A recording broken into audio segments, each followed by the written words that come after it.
So excited to have Nicole from Bonberi in my kitchen. I'm excited to be here in this beautiful kitchen. Thank you. If you don't know Nicole, you guys are seriously missing out. Everything you make, I call her the queen of the kitchen for a reason. You really inspire me just to like get in there, get involved, and every single thing she makes, you're like, you have to make, or you like want to bite her, and that's why she has Bonberi Bodega, because we all want to eat everything you're making. So she posted these veggie burgers that are homemade, first of all, and immediately I was like, we have to make these. Like, we have to share this recipe. How do you do this? Because the most interesting part is that she uses the pulp from the freaking juicer. Juice pulp burgers. As appetizing as that sounds, but they are, I promise, they taste good. Yeah, so I feel like, you know, I think both of us get this question a lot because we do consider juicing like a foundational part of our everyday life. Yeah.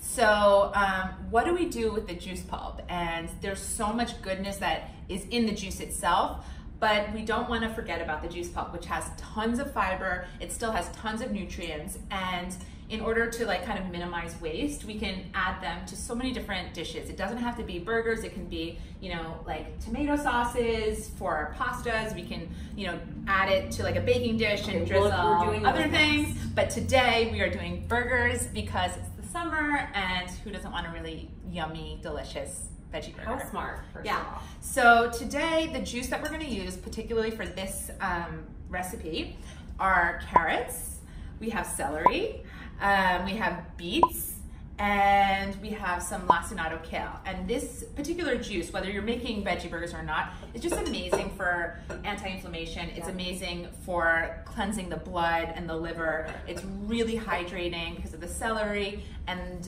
the chlorophyll-rich kale. It's great for anti-inflammation. It's just a really yummy juice, and it's sweet, naturally sweet from the carrots and the beets. So if you're a little sensitive to fruit, this is a great kind of juice that's fruit-free. So let's get juicing. Okay, this is step one. So first you juice all of the ingredients, and we'll share the recipe. We'll link the recipe so you have everything. Okay, totally. Yeah, let's juice. Let's juice. So one of my favorite dishes because it kind of forces you to drink that juice.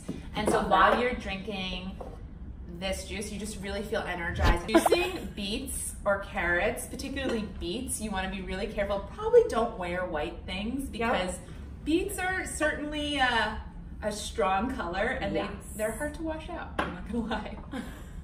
Not gonna lie. Oh my god, so pretty. So good. This is like one of my favorite juices. Thank you. I'm so excited. Cheers. Yay. Cheers. Step one of this recipe, juice and have the juice.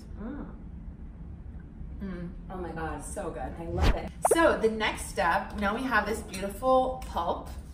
We're going to just scoop it, and it's already mixed in, and take a little measuring cup, and you can really just eyeball how much you want to use. I like to use about 2 cups. Okay. So I'm going to take one, and you see it's already mixed in, so it's really yummy.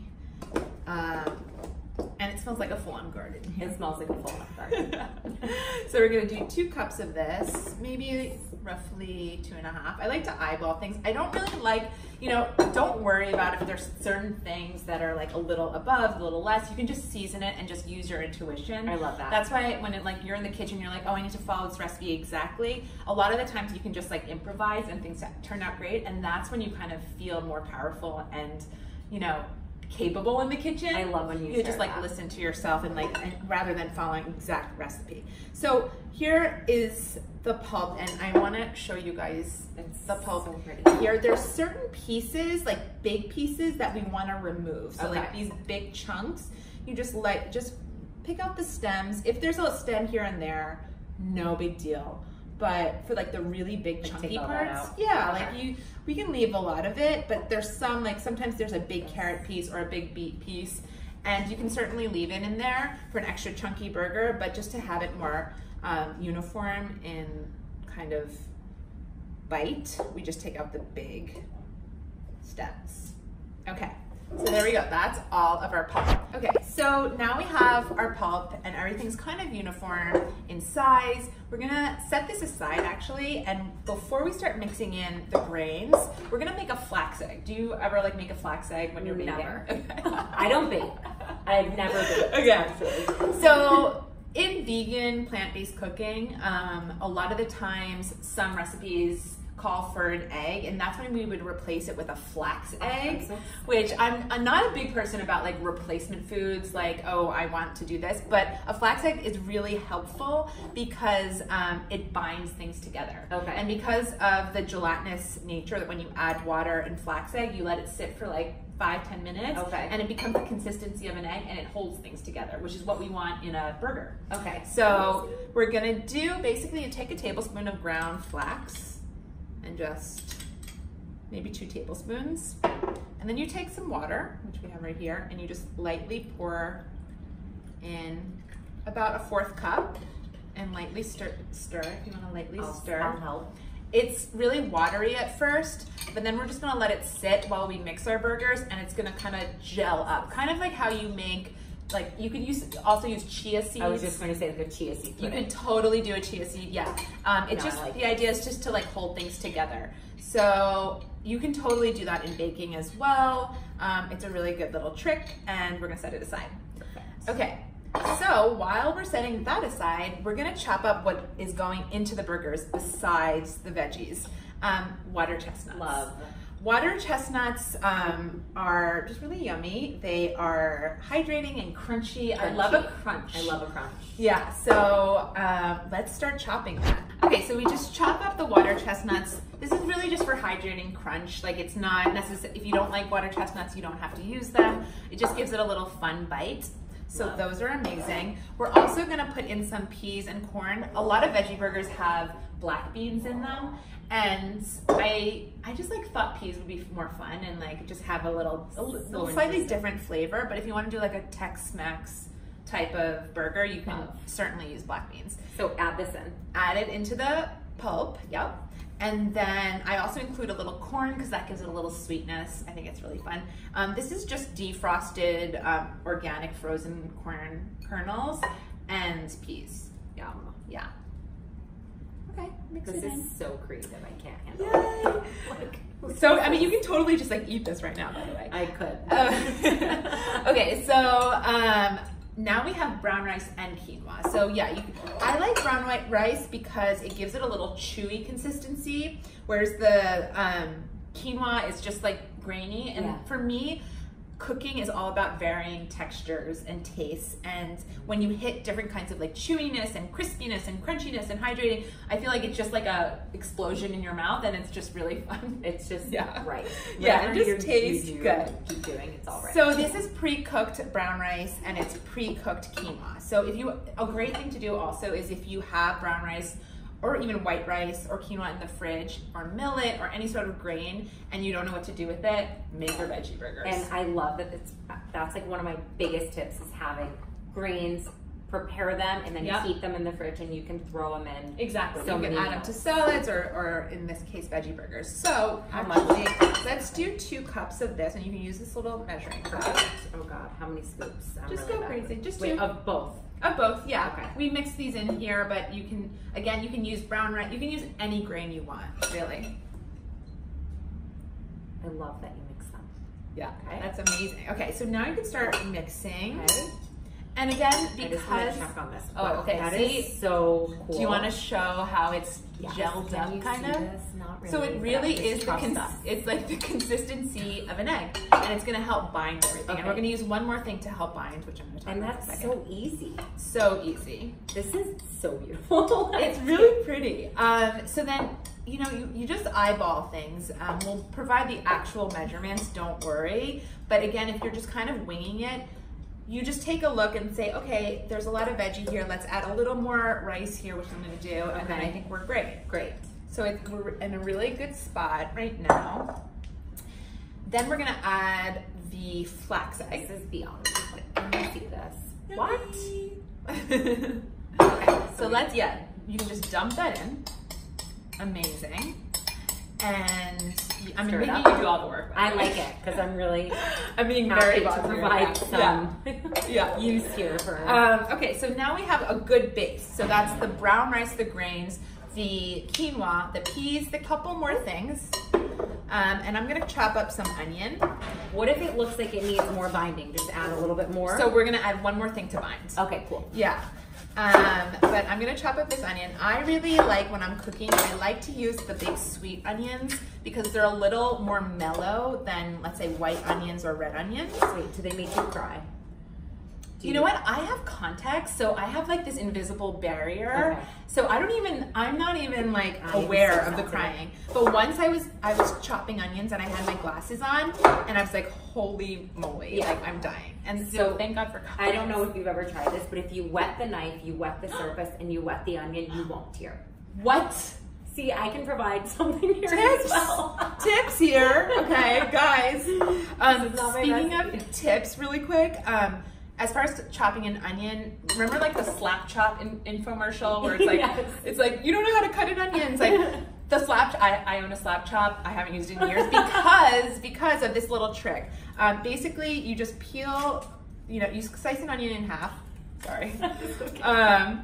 And then you peel it and then you just start cutting it lengthwise, but not to the, I don't know if you can see it, but not to the very edge. You kind of want to keep the very tip of the onion intact, and then you flip it, and then you cut crosswise, and then you get the perfect mince. So I haven't used a slap chop in years since this tip. I don't remember where. Wait, that was a great, isn't that great? Tip. So yeah, so we're gonna put the onion in there. I love onion too, and so cleansing. Even if it's so cleansing, but even if you're kind of like, you're like, oh, I don't like onion, I really recommend trying it. I really recommend ignoring your instincts and always cooking with onion. No, when you cook with onion, it just gives it a really good you're using taste. The whole onion. Am I using Is the it? onion? Yeah, I might be. No, it's a whole onion. Yeah, because it just gives it a flavor, especially when you're baking with it. So we're just gonna mix in the onion. And we have a really good chunky base. Now we season. Little salt and pepper, and I personally find when you're seasoning with Himalayan pink salt or sea salt, amazing. Okay. You don't necessarily have to worry about sodium because of all the minerals. Thank you. Yes, I'm a salt person. I'm the biggest salt person. Me too, yeah. And I always say that it provides so many minerals. Also, it tastes good. So if you're eating something that tastes good, we're going to really enjoy it, and we're not going to feel that we were needing something. You're not going to pick and like stand with the refrigerator open shut because you're missing something. You're just going to have a really yummy burger. Okay, so then we have a little seasoning. This is spike seasoning, which is kind of like a mix of dried herbs. What is it? It's called Spike. You can find it at like any health food store or on Amazon. You don't need to use this. You can use dried oregano. You can use chili peppers. This just has a little mix, and it's kind of like, remember Mrs. Dash? Not to like hate on Mrs. Dash, but this is kind of like a cleaner version of Mrs. Dash. All right. That's okay, and we're just gonna kind of do that. Now, the final binder is gonna be white rice flour. White rice flour I love is because if you can imagine a bowl of white rice, it's kind of glutinous, it's sticky, and it holds things together. So when I'm baking and I want something kind of like a chewy texture or to bind things, I use white rice flour. I've never used it. Yeah, and so I really love it. I think white rice sometimes gets a bad rap. I love white rice. It's very easy to digest. It's very easy to eliminate, and if used in the proper way, you can really go wild. So I added a few spoons of it, and again, just eyeball and see the texture that you want. You want kind of a dry, you want a burger. You know what? We're going to use our hands, believe it or not. So I'm just going to start off, and I'm just going to massage. I remember you sharing this is what really. Yeah. So don't be afraid to use your hands to really get in there. Look at her hands. Like, look at her hands. And just bind it up. And again, the texture that we want is like of a burger. Yeah. And so now it's starting to really bind and get. Wow. Can I just get in there? Yes, get in there. It's kind of like also very soothing in a weird way. Really. I'm gonna add a teensy bit of water just to get it to that texture where we're really just getting into like, kind of like the dough, I guess you can call it. And then we're good. Okay, good. We are so where we want to be.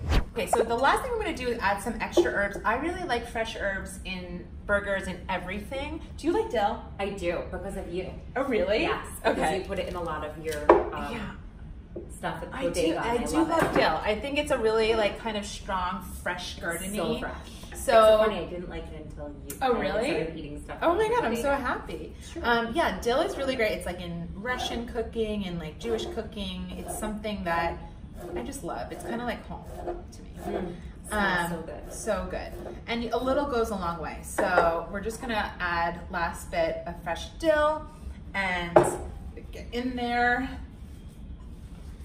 And then, do you want to get it? I feel like we're ready to make burgers. Yeah. Okay, here is the deal. So, to make the perfect burger, you could totally do this casually and just kind of like use it with your hands. I like to use a measuring cup. We want to do what you do. To make it like that perfect round thing. You can even on Amazon, they have like burger molds, weirdly. But I feel like a measuring cup works. With everything these days. They really do. So what I do is I'm going to take on the cutting board, and I'll do the first one, and then you can do the second one. Okay. And I just like to flatten it out, almost like you're making cookies. Flatten it out a little bit, and you take the back of the measuring cup, and this is 3/4 cup, and I find it makes kind of like the perfect size burger. You don't want it too big or too small. You can do little ones for like the kids too, which could be cute. Cute. Okay, so back of here, and we're gonna just like a cookie, and then that's it. And you kind of have like the perfect size burger here. What we want to do, I think I need a spatula, and also I just want to quickly spray. So I like to use avocado oil when I'm baking because it has a high smoke point. And what does that mean? It's just that when olive oil, which we love to use for dressings and for finishing, it has a lower smoke point. So when you heat it to a certain amount, it actually changes the value. Exactly, and it can actually become toxic. So we like to use avocado oil. You could use coconut oil. I find coconut has a taste. It changes it. So if you want the taste of coconut, great, use it. If you want a neutral flavor with no flavor at all, I like avocado. And this spray is great. And so we're just gonna quickly spray on parchment paper. Parchment paper is really great for baking as well versus foil, tin foil. I'm sorry, did I spray it? I was like, did I get it? No, I didn't. Sorry. I recently switched from cooking with tin foil to parchment paper. Are you sharing that? Yeah, and it's not easy. You know, we all start from where we start, and if you're using foil, fine. But you know, if you can make a slight switch, I actually find that things stick less to it. Plus, it's good for the environment and good for your health to not cook with aluminum. So, all right. So we're gonna take this spatula, and we have a perfect size burger, and we're literally gonna put it, perfect. Right, we can just put it right on top, and we're gonna keep doing it. Okay. So you want to get in there? Getting in there. Yay! Burger time! Perfect. So now we have our burgers ready, and they're gonna go in the oven. We preheated the oven to 400, and we're gonna let them bake for about 20 to 25 minutes, basically until they're browned. When they halfway through, we're gonna flip them so they get nice and crispy on both sides. Okay. And that's it. And we have a ton of kind of like dough for the burgers, and what you can do is make a huge batch of them and stick them in the freezer. So when you just want to have like your burger night, you don't have to like make this. You can do a big batch and save them. I can't get over these. I'm sorry. Okay. Go in. Ready? Yes. Going in. All right, we're back, and we are ready to fix up our burgers. They've been cooking about 30 minutes? 30 minutes. At 400. So let's check them out. They look. Here. Let's see. I can't get over this. Okay, can we see here? Let's see if I can. Yeah. There are the burgers. And I don't know if you can tell, but they're very kind of like lightly crispy on the outside. They're going to be chewy on the inside from the quinoa and the rice. Do you feel? Yes, it's my favorite. Yeah, and so if you want them a little more charred, you can definitely put broil on and then put them right underneath the top of the oven for like 2 minutes. Oh, okay. And they'll really crisp up. Or you can pre-cook these and then put them on the grill, like take them with you to a barbecue and ask them to put them on the grill, and then they'll just like grill them up. Show up to your barbecue. Yeah, I would. I mean, by the way, I would totally. I would. I'm going to do that actually. Yeah, so good. And so we also put our buns in the oven just to kind of warm them up. No, you can leave them on. Leave the oven on for a second. Okay. Yeah. So the buns that I got are these Ezekiel sprouted grain, just like Ezekiel bread. I love it, and I didn't know they make hamburger buns, so awesome. But you can use any bun you want. So let's take out the buns that have been warming, toasted. Okay. So now, I mean, obviously, go crazy. Like, do how do you like your burger? I look for everything. So I like to use vegan-a, soy-free. Same. So that's really yummy. I'm gonna put one on mine. Oh yeah, just a little crazy in there. So some of the obviously this now comes totally to your liking and taste, but I put a little bit of soy-free vegan-a's. I like a little bit of hot sauce. I love spice. I put any natural ketchup here. Tomatoes, obviously. A little bit of onion if you like it. For me, I really like to put sauerkraut on top. It gives it a great probiotic boost, but also a little tanginess, which is so yummy. And then instead of lettuce, which you could totally do, I'm gonna use these broccoli sprouts. Sprouts are super nutrient packed, and they're honestly one of the great healers. Love sprouts, alfalfa sprouts, broccoli sprouts, pea shoots. And then I'm also gonna put some pickled jalapeno because it's yummy. A little onion, a little tomato.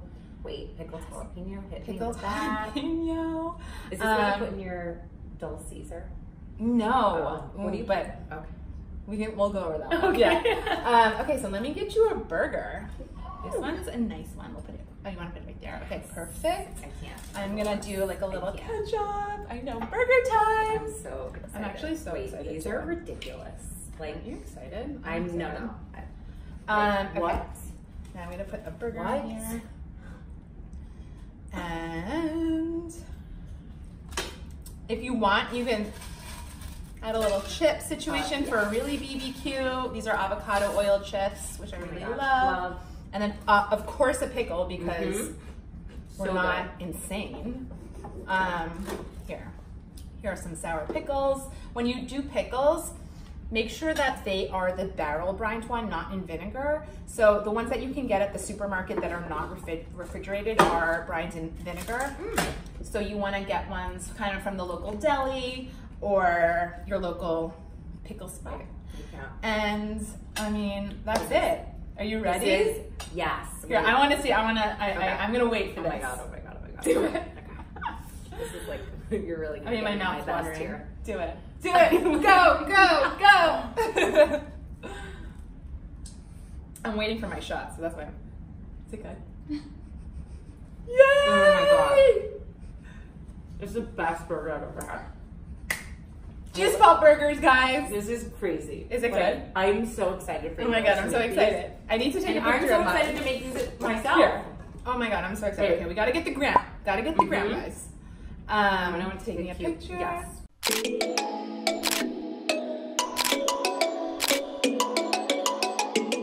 Mine's like totally. Mine's like, I'm like the works. The works. Cheers. Burger cheers. Yay. Yay! All right, ready? Yes. Go for it. One. Okay.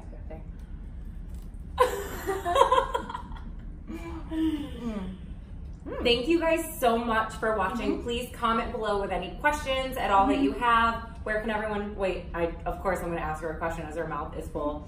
You can follow her at Bonberi. Bonberi.com. Bonberi.com. Bonberi on Instagram. Bonberi on Instagram. She has an amazing Bonberi bodega in New York City on Bleecker Street. What's the address? 384 Bleecker Street. You have to go there. You can pick up all of her yummy things. The best all things the yummy ever. things. I'm obsessed with everything that she shares. It's the cutest bodega, and thank you. I love you. I love you. Now we have to get back to these burgers. Okay, yes. They're so yummy.